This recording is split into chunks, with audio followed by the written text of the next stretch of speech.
ગઈ 7/4 રોજ મોટા ભેલા ગામ છે માળિયા તાલુકાના, ત્યાં એક હત્યાનો બનાવ બનેલ છે. એમાં મરણ જનાર છે જીવણભાઈ વાઘાભાઈ, જેઓ પોતાનો પુત્ર પ્રવીણભાઈ જીવણભાઈ બંને બાજુમાં રહેતા હોય અને આ પ્રવીણભાઈ છે એ પોતે કોઈ કામ ધંધા ના કરતો હોય, જેથી એના પિતા દ્વારા એને ઠપકો આપેલ કે ભાઈ તું કંઈ કામ ધંધો કર.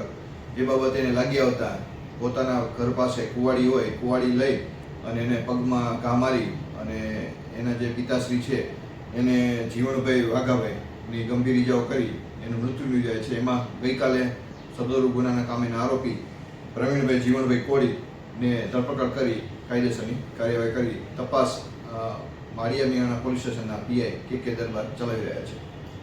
આ જે છે 4 પુત્ર એમના છે, જે પૈકીનો આ આરોપી છે એને પોતે બાજુમાં જ રહેતા હોય, મજૂરી કામ કરતા હોય, જેથી મોટા ભેલા ગામમાં સાથે રહેતા હોય. એના પિતા મોટી ઉંમરના હોય, જેથી કંઈ કામ ધંધો ન કરતો હોય, જેથી એને ઠપકો આપતા સારું નહીં લાગતા એને કુવાડીથી ઘા મારી અને પગમાં ગંભીર ઈજાઓ પહોંચાડી. એનું લોહી વધારે નીકળી જાય અને ઈજાઓ થતાં એ મરણ ગયેલ છે.